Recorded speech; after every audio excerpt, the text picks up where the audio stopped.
వివి లక్ష్మీనారాయణ గారిని సన్మానించాలని కోరుతున్నాం. All faculties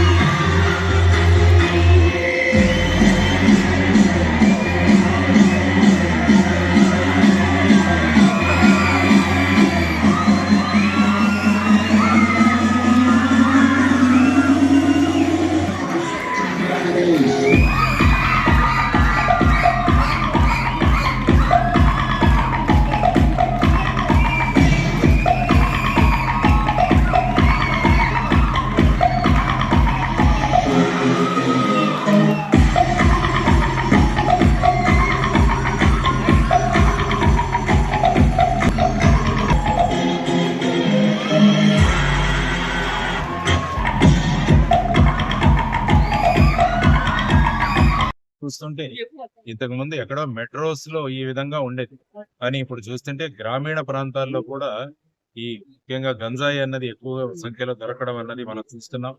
దానికోసం ఐ థింక్ ఇక్కడ మన తెలంగాణలో కూడా పోలీస్ విభాగము, ఎక్సైజ్ వారందరూ కలిసి ఒక టాస్క్ ఫోర్స్ ముఖ్యమంత్రి గారు కూడా మాట్లాడడం జరిగింది. దీని యొక్క ఉత్పాదంతో మేమందరం కూడా దాన్ని ఆపుతామని, ఎందుకంటే ఇటువంటి సమస్యలు ఎదుర్కోవడానికి మొత్తం సమాజం అంతా కూడా ముందుకు రావాలి. ముఖ్యంగా నేను సినిమాల వాళ్ళకు కూడా చెప్తాను, ఎందుకంటే ఈ డ్రగ్స్ అన్నవి సడన్ గా ముందు వాళ్ళు స్మోకింగ్, తర్వాత ఈ ఆల్కహాల్ ఇవి తీసుకున్న తర్వాత వాళ్ళు నెక్స్ట్ స్టేజ్ కి ఈ డ్రగ్స్ కి వెళతారు. కాబట్టి సినిమాల్లో ముఖ్యంగా నేను చూస్తున్నాను, ప్రతి 10-15 నిమిషాలకి ఒకరు పొగ తాగుతున్నట్టు లేకుంటే మద్యం సేవిస్తున్నట్టు చూపిస్తున్నారు. ఎందుకంటే సినిమాల ప్రభావం మన పిల్లల మీద చాలా ఉంది. కాబట్టి ఫిలిం డైరెక్టర్స్ కి, ప్రొడ్యూసర్స్ కూడా నేను చేస్తున్న విన్నపం, ఈవెన్ సినిమాలో చేస్తున్న హీరోస్, విలన్స్ కూడా ఇటువంటి సీన్స్ అన్ని కట్ చేసి వాటి ప్రభావం ఏ విధంగా సమాజం మీద పడుతుంది అన్నది కూడా నేను ఎందుకంటే చాలా సినిమాల్లో డ్రగ్స్ విషయాలు కూడా చూపిస్తుంటారు కొన్ని.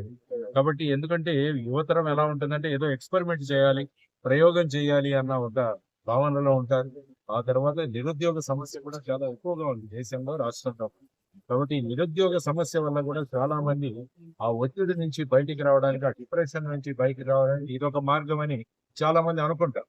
కాబట్టి వీటన్నిటి నుంచి కూడా బయటికి రావాలి అన్న దాని మీద తల్లిదండ్రులు కానీ, పాఠశాలల్లో ఉన్న ఉపాధ్యాయులు, కాలేజీలో ఉన్న టీచింగ్ ఫ్యాకల్టీ, తర్వాత మనం అంటే సభ్య సమాజం కూడా, తర్వాత ప్రభుత్వం, మనం అందరం కలిసి కనుక పనిచేస్తే దీన్ని ఆపాలి. లేకుంటే ఏమవుతుందంటే భారతదేశంలో యువతరం పెద్ద సంఖ్యలో ఉందని మనం అంతా గర్వంగా చెప్పుకుంటున్నాం.